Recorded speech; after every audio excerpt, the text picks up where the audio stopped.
Merci balandi ya Océan du Congo ndenge boyebi awa boye ezali chaîne oyo botobombaka likambo te ndenge mwana mboka Kabuya oyo ya bena pourquoi me Kabuya oyo Océan du Congo bato bombaka likambo te na sia lipeka parce que ndenge boyebi Congo tozo comprendre te lelo oyo boye bozo mona ba jeune bazana passe milelo na milelo ba leader politique on est battre intérêt à peuple congolais ba leader politique congolais bazo tala na ba intérêt na bango personnel. Ba leader politique on est basala na nous réconciliation to bundisa ennemi to bunda na ba Rwanda ndenge mona mboka Adolphe Mozito lobaki ba acteur politique bazotala ba positionnement na bango. Les jeunes nous devons nous lever to fungola miso parce que bino boyebi Océan du Congo obo eza émission o eza caractère à sensibilisation ya ko la musaba o balali mwinda epela partout e kota yango wana bomona mama Océan atia kombo a titre obo Océan de la presse congolaise parce que Océan eza ibali ya monene ibali ya mozindo mai eboya mbindo mboke zo pela moto ba politicien bazolo bate bango nyonso bazo banga tozo mituna baye nini nana aloki ba politicien congolais to yebite lelo oyo boye ba signo zo talisa ke batu o baza pour na biso te peuple congolais et puis moi personnellement naza contre babiloko zo lekana mbuka na biso na kopesa Mobutu raison parce que Mobutu abana ko telemela makambu ya régionalisme ekolobo moko tatabo moko mokonzibo moko mais lelo oyo boye qu'est-ce qui se passe à l'époque ya Mobutu balongolio muluba batindio na Bakongo balongolio na Bakongo batindio na Lubumbashi balongolio na Lubumbashi batindio na Bazai vice versa c'est comme ça ndenge nini pona ko sa nini familiarisation wana to mesana ezate ko no biso za ba ressortissa 2 na lobela makam o ba ressortissa 2 yango na za pe ko tesa no mboka na biso tozo kabona parce que babiloko o boy nous les ressortissa 2 popo kabaka nous les ressortissa de grec wate on a biloko wana se uti wapi eza déjà fruit ya bokaboli biso ba congolais ya balkanisation ya séparation lelo o bobo monaki ba vidéo zo tambola ba to bazolo bela yango Chilombo abengi bandeko na ya Kasai alobi to ça la réconciliation entre nous les Kasai muto zala kala tête makamona bino so boye bien Denis Kambai ni loko na moka benga so ba Kasai wana bo ba Kasai ba ka basali réconciliation na bango. Qu'est-ce qu'ils ont trouvé comme conclusion na kati ya réconciliation ba Kasai bango nyonso il faut bazala sima ya Félix Tshisekedi ba bengi si bana bango nyonso ba journaliste ya Kasai ba instruit bango ba lobi Félix ya sala mabesa la malamu. Il faut tout soutenir de Konabiso. Kabuya oyo boya ya IDPS. Akena Kasai, abengi bana nyoso ya Kasai. Aobi il faut bosimba mindu qui peut te protéger ou ya biso pouvoir. Bota la niveau tribalisme to bokabonezo ko takata na biso. To soki wana te. Réconciliation ba Kasai tango sili et to komona bo pou réconciliation ya ba Swahili. Oh. Comment va pas quoi? Kabila na Moïse Katumbi na ba notable nyonso akatanga ba Swahili fond ba ko sala réconciliation na bango. Bosomo na place mboka soka ndoka bwana. Au moment où ba Swahili bazo sala réconciliation, au moment où ba luba bazo sala réconciliation so mission na bango ezani ba balkaniser Congo, Fayulu na Mozito bosoka bwana. Oh kindoki tenga nzambe na ngai. Nani aloki batu oyo boye? Bino bato oyo ba grand leader ya Bandundu nani ngo aza kwa mvute bino Mozito na Fayulu botikala ki boto bunda na lamuka likola mutema moto bozo kanisa ke bato na sobo ke ko sangana bango nde ba ko reconduire Fayulu lisusu kande ba pesa ke pouvoir en 2000 ba teke maboko en 2018 Fayulu tala sima on de kona Mozito to vandi to sutuka boye bato ya Maniema bah au ça la réconciliation. Comment va pas quoi? Et comme sérieux? Ni ne zo bata masima réconciliation nyo soto zo sala. Bozo mona kabila zo azo pesa bino ka ba flash. Azo tali sabino déjà ndenge république ko kabwa. Na Tshisekedi azo comprendre makamute. Matata ponyo na Shadari bake na Kasai na Maniema ba ressortissa Maniema tout. Ba Salomos Kadela ba toana tout ba Mende les autres là ba yebani eza ba Shadari na matata pono nde ba muntu basa konza Maniema ba ke ko sala réconciliation. Comment va pas quoi? Qu'est-ce qui se passe na Congo? Plani les asima makambo wana. Au moment où peuple a besoin de cohésion nationale, tant que nous avons la bouille, réconciliation, il y a la manière, réconciliation, il y a la Kassaye, réconciliation, il y a la Katana. N'est-ce pas, aux officialisation, la localisation, la Rwanda va réussir, biso. Vous, quand on est Équateur, ben mana bande koulé bazo Kanaté, n'a pas dit Luando, n'a pas nani misusu division côté. Pourquoi pas bino ba Congolais tout beaucoup tana, to vanda. Tout discuter sur le plan Mboka na biso Félix azo pesa ngo pa ba Rwandais pourquoi ba Burundais bazu ma portion oyobu banani bazu oyobu bazo contrôler ba or na biso pourquoi pas qu'on ça les saka réconciliation nationale pourquoi pas peuple congolais fungola miso pour la nini bango balinga ba sa ba réconciliation bona ba ressortir plan mo keza asima makambo oyobu faut union so ngazo pesa pas faulu na bi ke bato faulu boko tele melanga pris non botala lelo ba leader ba sali réconciliation mais faulu alors bien que mon site ça moins bon abengani na ndeko na ya finga ba bololé au moment où batu na batu ba komi ko bongisa pona nini pona ba intérêt na bango siko biso siko petit peuple terrain na biso ponde ba benga biso petit peuple siko biso peuple na ba réconciliation wana nyos par na biso ezani kabuya tiens la biso vidéo oyo boye bomona niveau bazo sala likopa pona république votre frère et de l'embrasser.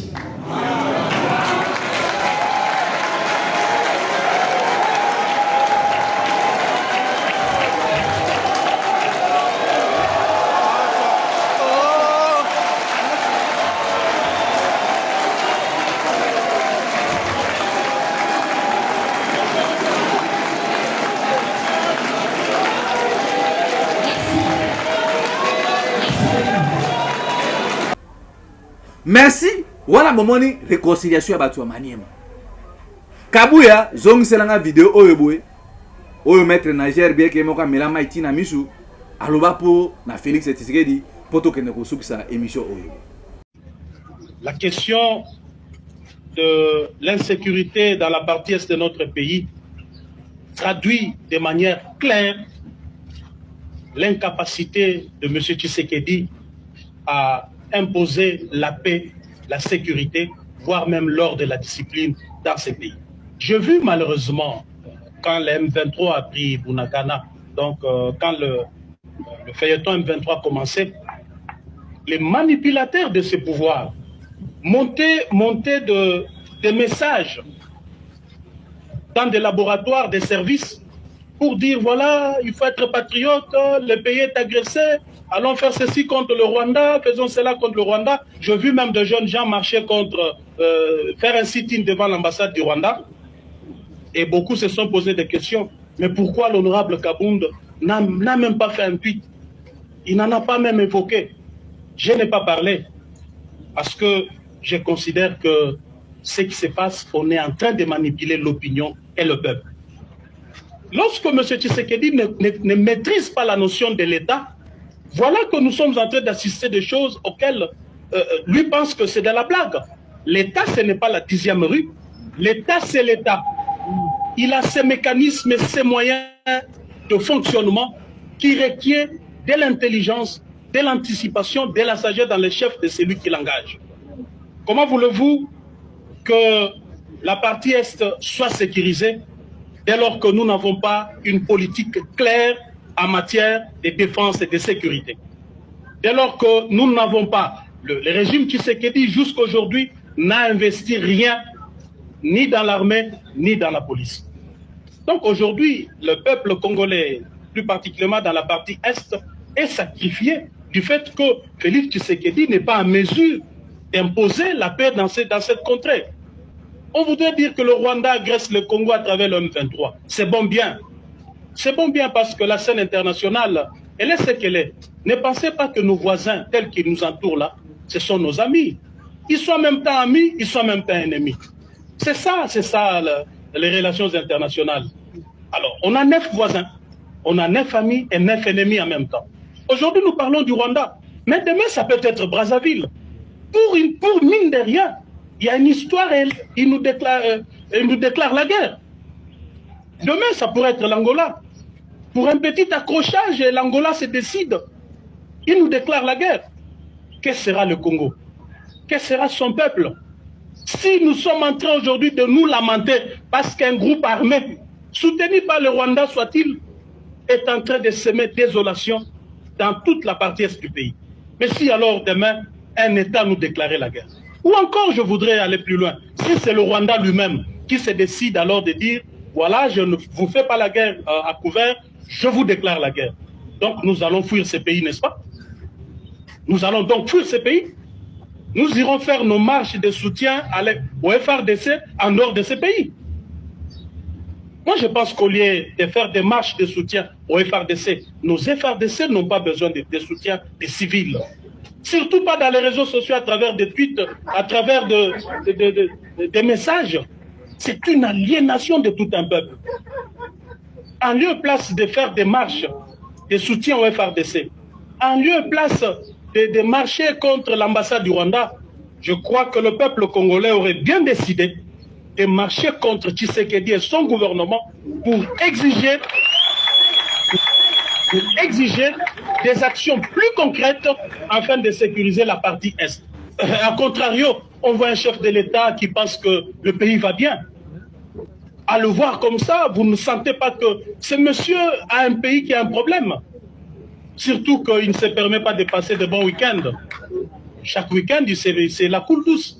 Avec une situation pareille, il faudrait pas aller chercher les diables ailleurs. Le diable se trouve chez nous. Je dois vous dire que ce pays, en fait, vit la théorie de l'éléphant dans la pièce. Vous savez, la théorie de l'éléphant dans la pièce, c'est que nous sommes en train de penser que... Merci. Voilà, bon, déjà Marc Abound. Mouta Salaka ke Félix est que nous avons pour ne pas y Rwandais.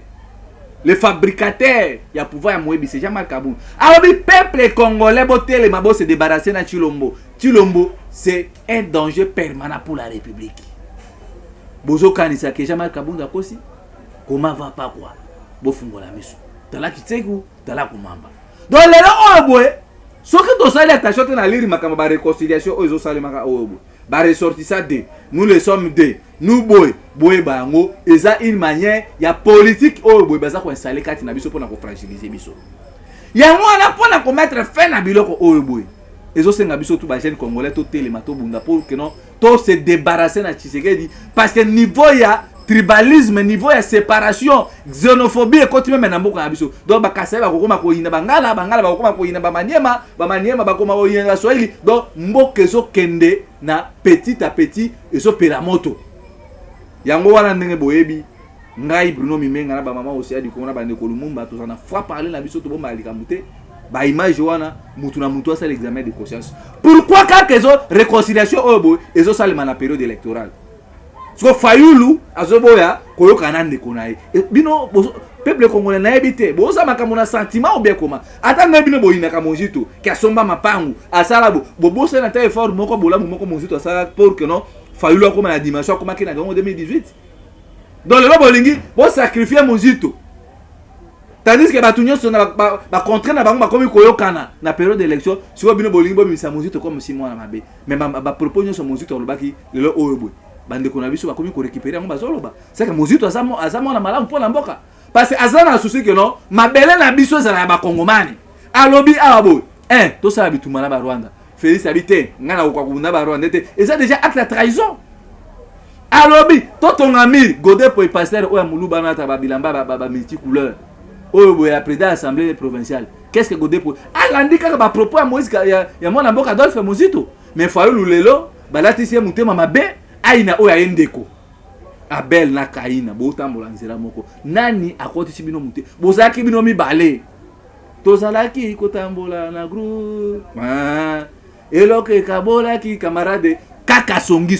au moins ndeba Moïse katuni ba bino songi Fayulu na matata poni mais lelo matata poni atiki yo Fayulu puis akosa réconciliation na ndeko nae yo yini ndeko nae Adolphe Muzito peuple congolais boza ba mikolo mutu na mutu ajije pourquoi la réconciliation wana et comme ko sala na période oyo mais ngai ndé dans le baki le 17 to ko sala liboso ya palais ya ambassade de France mais auto ça na comme budget na maboko mais pas $100 tout ça na ngo mais la réconciliation kaka ya matata poni wana $1,500,000 ibimi kaka ne ba to wana ba province ba nini ko lia na komela au kabambongo 1,5 million américains mais biso to luka kata moi $1000 à pamba ou kata no mamo c'est bengaka bokangi ba mitema.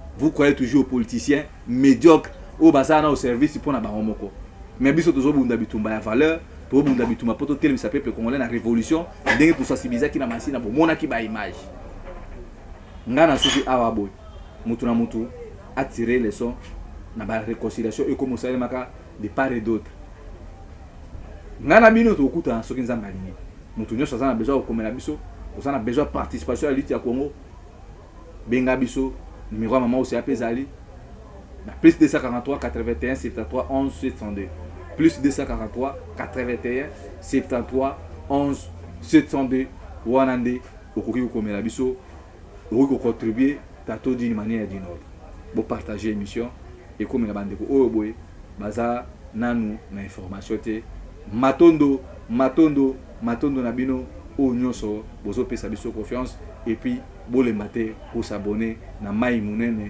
océan du Congo. Bye bye.